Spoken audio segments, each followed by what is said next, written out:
Welcome. My name is Shannon Kutz. I'm an animal intuitive and sensitive, a Reiki master practitioner, an animal communication teacher, and most importantly, your friendly neighborhood hostess. And I thought before we get too much further along, I would answer some frequently asked questions. One of which is, how did you become a professional animal intuitive? This is such a good question. It's one of those questions that sounds easier to answer than it actually is, especially if you have achieved a certain number of decades under your belt. Perhaps, like me, I happen to have personally 5 decades of life under my belt to date. And so, looking back, kind of rewinding my consciousness, my awareness of my conscious life today, looking back to when I was in my 40s, my 30s, my 20s, my teens, as a young child, would I have ever believed it if you had told me that one day I would be a working professional animal communicator? Oh, heck no. No, I would not. Which is, of course, part of the magic of coming to this 3D planet and signing up for an incarnation is, sure, we've got some major highlights that we want to hit, perhaps some major lessons that we want to tackle, some major opportunities that we want to take advantage of, some important meetings that we have with our fellow souls of all species. But in no way, shape, or form do I personally believe that it's all set in stone, or that it's all meticulously mapped out in advance. In fact, so much of what informs my awareness of kind of how our lives are maybe mapped out or brainstormed before we come here really is informed by the animals and how they show me that there are lots of what we might call sliding door realities, different paths that we could choose, different ways to achieve major soul evolution and growth. And I feel like saying yes to animal communication, saying yes to learning it, saying yes to teaching it, saying yes to hanging out a shingle and offering my services as a working professional was one of several options that could have propelled my soul, my embodied spirit, forward on her journey. And so I do look at it as a true miracle that has unfolded in my life, probably the best of many options that could have moved me forward in my learning and education and conscious unfoldment. So let me take you back, especially if you are watching this episode and you're looking over your life trajectory to date. Maybe you're looking at your professional resume like I sometimes do. Maybe you're seeing what kind of looks like a train wreck. Like, how did you get from A to B to P to T to C to R? And now you're here. It's like, well, I couldn't have told you at the time, but looking back now, all of those seemingly unrelated experiences, not only do they make a lot more sense now in terms of some important skills that I have been able to add to my toolkit that I needed for this part of my earthly journey, but in a strange way, each of those separate experiences also add up to be more than the sum of their parts. So, if you're in a season of your life, perhaps where you're looking at what you're doing or where you are in life and you're thinking, it just doesn't make sense to me, hang on. It will. There is a reason. This is where we start to kind of build a firmer foundation for soul level self trust to be able to make choices as they present themselves and say, no matter what, whether this works out in the short term to be the quote unquote right choice, quote unquote wrong choice. Maybe we need to do a little course correct. I trust that ultimately my soul path will be revealed because my goal, my intention, this is something that I'm so passionate about, especially when I teach animal communication and definitely in every session that I facilitate, is to look back to our fundamental intention. My intention is good. My intention is positive. My intention is of the light. My intention is to grow. As my late best friend Marcy, who is a Reiki master and a beautiful soul, she used to always remind me we're here to grow in wisdom and learn to love better, which I believe is a quote from Tara Brach, whom she loved.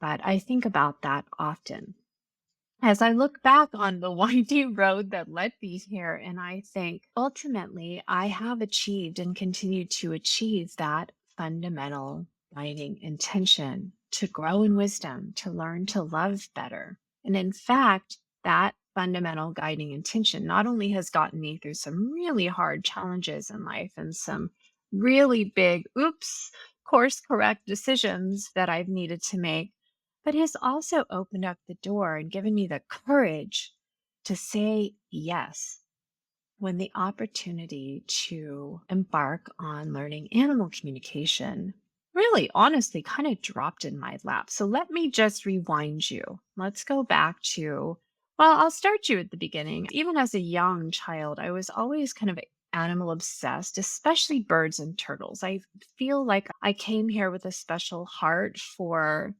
the less visible of our planet mates, the ones that either are perceived as not having a voice, either because they're silent or largely silent.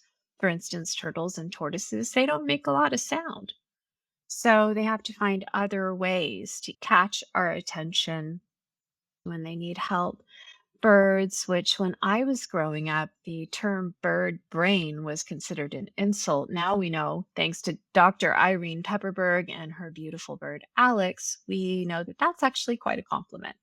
So I was really always transfixed by those particular animal species, but we have lots of pictures in our family albums of me stalking frogs and patting horses and following roadrunners, just being fascinated by the non-human animals we share our planet with. However, I grew up in a musical family, and so while I was on the stage a lot when I was young and when I was growing, and I was a singer and a songwriter. If you look for Shannon Cuts, you'll find a whole list of original songs that I've written and recorded and published to share.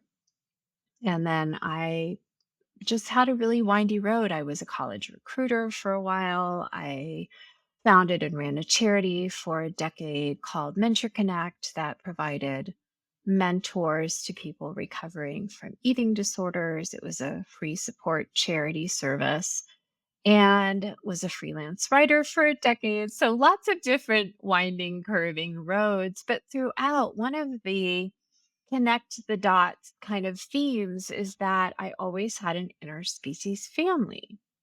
And frequently, when I would run into insecurities or challenges or questions, I would hire animal communicators. Now, my path really intersected with animal communication in maybe what might sound like a little bit of an unorthodox way when I came across and started reading the books of Dr. Temple Grandin, who is most well known and famous worldwide for two things, one of which is being an extremely high functioning PhD who also happens to be autistic, and two, for her groundbreaking work in commercial livestock welfare. She is the one that goes boldly into commercial farming and ranching and meat production facilities and works with the management to redesign the living conditions to provide humane options for everything these animals need, from getting their food and water to having their vaccinations and their medical checkups, and even to the point where they end their earthly lives. And it's a tough topic for me to talk about, but there you have it. And she is such a pioneer, and I look up to her so much. There was so much about what she shared in her introductory book where she talked about thinking in pictures and how, autism, because of her autistic brain, she was able to naturally understand the animal's point of view, how they saw the world, how they see the world, how they perceive moments of opportunity or things that are fearful in their daily environment. And that is what has given her such a gift and an ability to work with these managers and help the animals navigate their situations with less fear and with more of a healthy daily life. And so I started reading her books, and then I began to encounter a whole world of animal themed books. I've always been an avid, voracious reader, and it was natural. I spent years reading books about different species, learning everything I could about tigers and giraffes and elephants and cockatiels and the turtles and tortoises of the world, and learning about people who work with animals. And then one day, and I was just on the cusp of my fifth decade of life at that point, I was meditating. And I've had a meditation practice since I was 19. So this is nothing that's unusual for me, nothing that felt foreign or anything I wouldn't be inclined to trust. If I received a message in meditation, I would be more likely than not to take it in and incorporate it right away into my daily life. And the message that I received that morning was delivered by the same small, still voice that I have heard from every so often at critical junctures in my life when I really needed a little bit of an extra nudge or a push or maybe even a shove. This little voice appears. And in that particular meditation, that particular morning, I was kind of in a little bit of a delicate or a sensitive emotional state. I had just split off from my partner of many, many years. The relationship was just at its end. It was, let's just put it that way. But it was a huge relationship, a huge teaching relationship in my life. And I was definitely feeling very wobbly without it. And so I was meditating, and all of a sudden, right out of nowhere, which is the wonderful way that our soul voices often reach us, I heard the words, "You are an animal sensitive and intuitive." And it captured my attention fully. And I thought to myself, that's fascinating. Sounds important, but I have no idea what it means. And right around that time, I was about to experience another couple of really, really difficult losses. So I didn't realize it at the time, but this information became kind of an anchor point for me, kind of a glimpse at the light at the end of the tunnel, so to speak. And one of the things that happened right after that is my dearest best friend passed unexpectedly. The one that had often talked about growing in wisdom and learning to love better, my dear heart friend, Marcy. And another thing that was just unfolding right in that same period of time was my father entered his final transition very suddenly, very unexpectedly. And so, right in the middle of just these catastrophic losses, or at least they felt that way to me, the most important people of my life, one by one, seemed to be peeling away. In the middle of all of that, I had started studying with my intuitive teacher, Sonia Choquette, and I was taking a number of her online courses. I was participating in her community. I was a member of a live group program and was participating in a small group offshoot of that program. And so, luckily, I had somebody in my world. I had kind of this new group that I was beginning to connect with. And I had a little bit of resource availability to go to someone and say, what does this mean, animal sensitive and intuitive? And for context, maybe it might help if I share that I really, truly, I grew up in a community, in a family, just in a time period where nobody ever talked about being able to develop intuitive skills. In fact, I don't ever remember hearing the word intuitive. or psychic. I had no idea what those words meant. Of course, I was hiring animal communicators to talk with my interspecies family because I didn't think it was something that you could develop. I thought you had to be born with it, kind of like a voice capable of winning The Voice or American Idol or whatever reality show is popular right now. And so I just didn't have any idea that I could possibly be able to unfold those gifts in me. And so, again, if you're listening to this or you're watching this and you're thinking, I wonder if I might be intuitive, or I wonder if I might have psychic gifts, or I wonder if I might have soul level gifts that I'm not really tapped into yet. Just the fact that you're wondering that, just the fact that you're watching this particular episode right now, if I was a betting gal, which I'm really not, but if I was a betting gal, my bet would be on yes, you do. Yes, you are. And so I encourage you to keep following that. For me, luckily, I have very sweet parents who loved to give me birthday gifts. And I was turning 50, and my mom and dad asked me, what would you like for your birthday? And I said, I really want a session with my intuitive teacher, Sonia Choquette. It was a bit of an investment. And they said, absolutely. So I ran it by her and I said, I've been meditating since I was a teenager. And I had this really interesting meditation the other day. And I heard the words, you are an animal, sensitive, and intuitive. And Sonia, if you're familiar, she is just delightful. She loves the joyful expansion that occurs when we begin to tune in with our intuitive selves. And she said, oh, that's a lovely way to put it. Those are even prettier words than I would have chosen. She said, you're an animal communicator. And I mean, it felt like I had just won the lottery, but it was also really hard to digest at first because I just didn't really have a frame of reference for me in that field. It came out of just believing that everybody that did that work just came out of the womb and probably lived on a beautiful farm in some rural place, and all the insects and the birds and the animals just spoke to them and it was very natural. I didn't realize that those things could be repressed or suppressed or simply just ignored if we're not born into an environment that's richly nourishing and encouraging of those right from the get go. So, looking back now, again, as I shared at the beginning of this episode, the pieces start to put themselves together. Random experiences start to make more sense.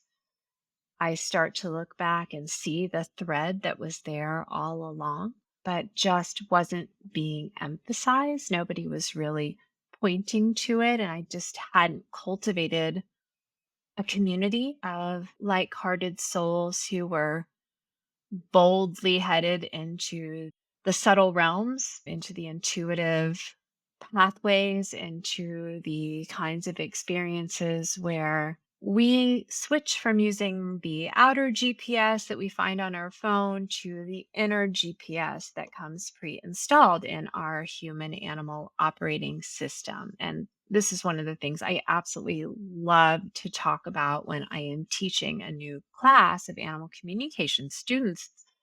It's about getting the manual to us.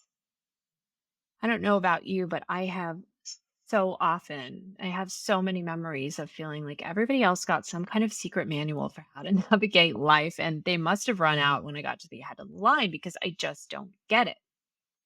And it was because nobody had bothered to explain to me, maybe because nobody around me realized it either, that there's a whole intuitive anatomy that's also pre installed, along with our outer facing conscious senses, our eyes, our ears, our nose, our mouth, our skin, our fight or flight, or sympathetic, and our calm and restore, our parasympathetic nervous system, along with all of those outer facing senses. We also have our inner facing senses through which we can receive information through different channels. And the easiest example of this that I love to share when somebody says, I don't understand interfacing senses, I don't understand intuitive senses. Often, what I'll say is, well, have you ever just had the phone ring and you knew who was calling you before you went to look at your caller ID? Have you ever just been thinking about somebody and then either they reached out to you or you got some news about them? Have you ever been in a room with a bunch of people and suddenly you felt like someone was staring at you and you turned around and sure enough, they were? Have you ever just gotten a good vibe about somebody new that you've met or a new opportunity or a bad vibe about somebody you've just met or a new opportunity? Have you ever followed those vibes? Have you ever ignored those vibes? These are your intuitive inner facing senses at work. And coming from the background I came from as truly a wildly intuitive, deeply psychic individual who was totally unaware of both of those facts, I had not realized how much I was actually relying on that intuitive anatomy because the outer conscious 3D ways of the world just didn't add up for me. So often they didn't add up. But have you ever had an experience where you're talking with someone and they're saying all the right things and their facial expressions are very welcoming and open, and yet you're just not vibing with them? You're like, there seems to be a subtext here, but I'm not hearing anything consciously, verbally, or overtly that would suggest to me that everything isn't in alignment. And so, what I was always tuning into without realizing I was doing it was that subtext. And that was why that outer conscious rhythm of daily life wasn't making a lot of sense to me. And often I felt socially awkward or isolated or different than. And I often felt closer to the animals around me than to my fellow human animals because there was no subtext. What you felt was what you were getting.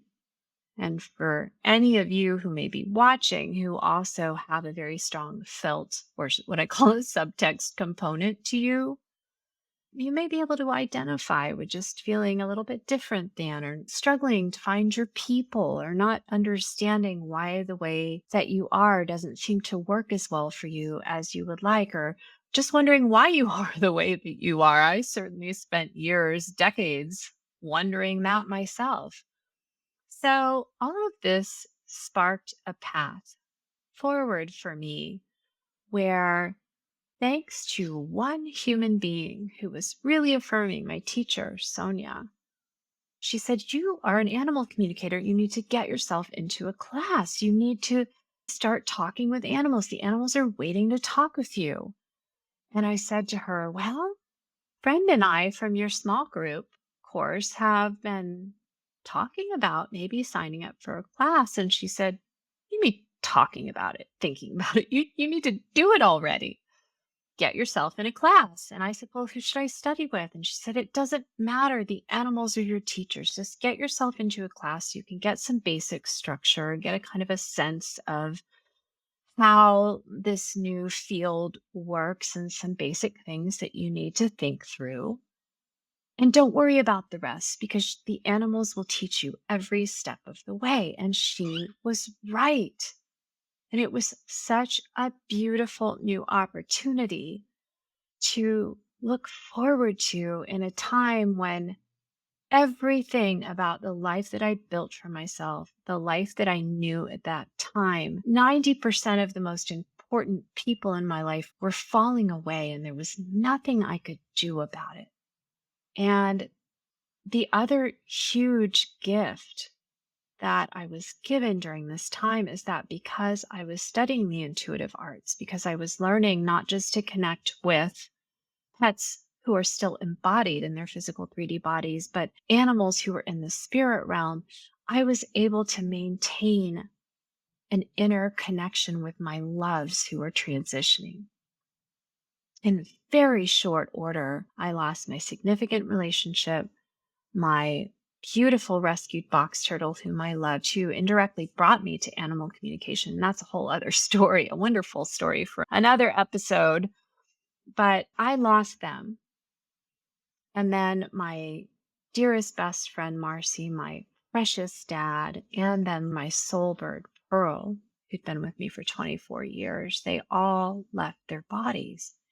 And because of this beautiful new path of animal communication, I've been able to stay in touch with each of my loves because this is something that we so often forget. We say animal communication, and we automatically, because of our left brain education, because of our training, because of the taxonomies and the classification charts, we forget that being an embodied human soul also means that we're a human animal. So, animal communication is a pathway through which we can maintain and cultivate and deepen the inner connection with all of life, with all sentient life, animals, plants, bodies of water, areas of land, and with each other. And most importantly, we can deepen our connection with our soul self. So that is the very, very, very short version of how one embodied human who happens to be named Shannon, me, became a professional working animal communicator.